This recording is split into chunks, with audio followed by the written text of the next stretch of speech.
بسم اللہ الرحمن الرحیم۔ فضائل رمضان۔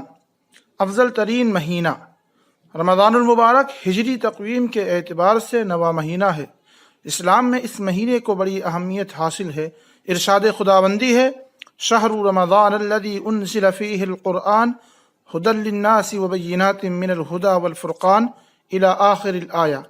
رمضان کا مہینہ وہ مہینہ ہے جس میں قرآن مجید نازل کیا گیا ہے۔ اس کا وصف یہ ہے کہ وہ لوگوں کے لیے ہدایت ہے اور واضح الدلالہ ہے، من جملہ ان کتب کے جو کہ ہدایت ہے اور فیصلہ کرنے والی ہیں۔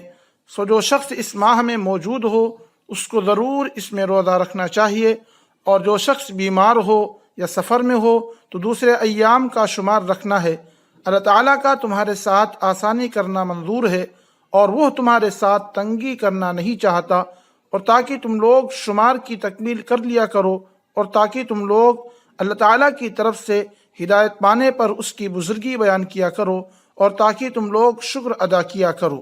اس آیت سے معلوم ہوا کہ رمضان المبارک اور قرآن کریم کے درمیان خاص ربط ہے، لہذا اس مہینے میں قرآن کریم کی تلاوت اور تعلیم و تعلم کا خاص اہتمام ہونا چاہیے۔ دوسری بات یہ معلوم ہوئی کہ اس مہینے کی مخصوص عبادت روزہ ہے، جس سے اللہ تبارک و تعالیٰ کا قرب نصیب ہوتا ہے اور اللہ کی نعمتوں پر شکر گزاری کی سعادت حاصل ہوتی ہے۔ اور کوئی یہ نہ سمجھے کہ روزے کا حکم لوگوں کو مشقت میں ڈالنے کے لیے دیا گیا ہے، اس لیے آگے یہ فرمایا کہ اگر کوئی شخص بیمار ہو یا سفر میں ہو تو اس پر سر دست روزہ رکھنا ضروری نہیں ہے، بلکہ دوسرے وقت جب سہولت ہو اس فرض سے سبکدوش ہونے کی گنجائش ہے۔ یہ اس بات کی دلیل ہے کہ اللہ تعالیٰ کا مقصد تنگی میں ڈالنا نہیں بلکہ یسر اور سہولت پیدا کرنا ہے۔ لہذا جب اللہ تعالیٰ کی طرف سے بندوں کے ساتھ سہولت اور شفقت کا معاملہ ہے تو بجا طور پر بندوں کا یہ فرض بنتا ہے کہ وہ اس کی تعظیم بجا لائیں اور اس کی نعمتوں کی شکر گزاری میں کوئی کمی نہ کریں۔ اللہ تعالیٰ ہم سب کو شکر گزار بندوں میں شامل فرمائے، آمین۔ سیدنا حضرت سلمان فارسی رضی اللہ عنہ ارشاد فرماتے ہیں کہ شعبان کی آخری تاریخ کو نبی اکرم صلی اللہ علیہ وسلم ممبر پر تشریف فرما ہوئے اور ارشاد فرمایا، اے لوگو، تم پر ایک عظیم اور مبارک مہینہ سایہ فگن ہونے والا ہے، ایسا مہینہ جس میں ایک ایسی رات یعنی شب قدر ہے جو 1000 مہینوں سے بڑھ کر ہے، یعنی اس ایک رات میں عبادت کا ثواب 1000 مہینوں کی عبادت سے زیادہ ملتا ہے۔ اللہ تعالیٰ نے اس مہینے کے دنوں کا روزہ فرض اور راتوں کی عبادت نفل قرار دی ہے۔ جو شخص اس مہینے میں ایک نیک عمل کے ذریعے قرب خداوندی کا طالب ہو وہ ایسا ہی ہے جیسے دیگر مہینے میں فرض عمل کرے، یعنی نفل کا ثواب فرض کے درجے تک پہنچ جاتا ہے۔ اور جو شخص کوئی فریضہ بجا لائے وہ ایسا ہے جیسے دیگر مہینوں میں 70 فرض ادا کرے، یعنی رمضان میں ایک فرض کا ثواب 70 گنا ہو جاتا ہے۔ اے لوگو، یہ صبر کا مہینہ ہے اور صبر کا ثواب اور بدلہ جنت ہے، اور یہ لوگوں کے ساتھ حسن سلوک اور خیر خواہی کا مہینہ ہے۔ اس مہینے میں مومن کا رزق بڑھا دیا جاتا ہے۔ جو آدمی اس مبارک مہینے میں کسی روزے دار کو افطار کرائے اس کے گناہ معاف کر دیے جاتے ہیں، اسے جہنم سے آزادی کا پروانہ ملتا ہے، اور روزے دار کے ثواب میں کمی کیے بغیر افطار کرانے والے کو بھی اس کے بقدر اجر سے نوازا جاتا ہے۔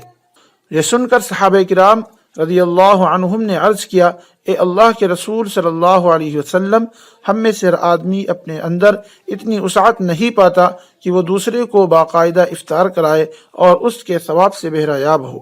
اس سوال پر رحمت عالم صلی اللہ علیہ وسلم نے اپنے جانثاروں کو ایسا جواب دیا جس سے ان کی مایوسی خوشیوں میں بدل گئی۔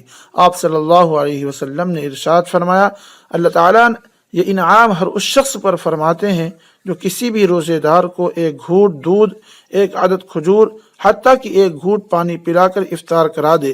ہاں، جو شخص روزے دار کو پیٹ بھر کھلائے تو اللہ رب العزت اسے قیامت کے دن میرے حوض کوثر سے ایسا پانی پلائیں گے جس کے بعد پیاس نہ لگے گی تاکہ وہ جنت میں ہمیشہ کے لیے داخل ہو جائے گا۔ پھر آپ صلی اللہ علیہ وسلم نے فرمایا، یہ ایسا مہینہ ہے جس کا پہلا عشرہ رحمت، درمیانی عشرہ مغفرت اور آخری عشرہ جہنم سے آزادی کا ہے۔ جو شخص اس مہینے میں اپنے غلام یعنی خادم اور ملازم وغیرہ کے بوجھ کو ہلکا کر دے تو اللہ جل شانہ اس کی مغفرت فرماتے ہیں اور آگ سے آزادی دیتے ہیں۔ اے لوگو، اس مہینے میں 4 چیزوں کی کثرت رکھا کرو۔ نمبر 1 کلمہ طیبہ لا الہ الا اللہ، نمبر 2 استغفار، نمبر 3 جنت کی طلب، نمبر 4 آگ سے پناہ۔ تفصیلی خطبہ رمضان المبارک کا بہترین منشور ہے، جس سے اس ماہ مبارک کی قدر و قیمت کا بآسانی اندازہ لگایا جا سکتا ہے۔ ضرورت ہے کہ ہم اسے بار بار پڑھیں اور اس کے مطابق اپنے اندر عمل کا جذبہ پیدا کر کے رمضان کی برکتوں کو زیادہ سے زیادہ سمیٹنے کی کوشش کریں۔ نبی کریم صلی اللہ علیہ وسلم کا رمضان کا اہتمام فرمانا۔ نبی اکرم صلی اللہ علیہ وسلم رمضان کی آمد سے پہلے ہی اس کی تیاری شروع فرما دیتے تھے، خاص کر شعبان کا مہینہ رمضان کے انتظار میں گزرتا تھا۔ ام المؤمنین حضرت عائشہ صدیقہ رضی اللہ عنہا فرماتی ہیں، حضرت صلی اللہ علیہ وسلم جتنا شعبان کے ایام گننے کا اہتمام کرتے تھے، اتنا دیگر کسی مہینے کا اہتمام نہ فرماتے تھے۔ پھر رمضان کا چاند دیکھ کر روزہ رکھتے، اگر مطلع ابر آلود ہوتا تو 30 کا عدد پورا فرماتے تھے۔ اس حدیث سے معلوم ہوا کہ 29 شعبان کو رمضان المبارک کا چاند دیکھنے کا اہتمام کرنا چاہیے، اور اگر اس دن چاند نہ دکھائی دے تو 30 کا عدد پورا کر لینا چاہیے۔ وآخر دعوانا ان الحمد للہ رب العالمین۔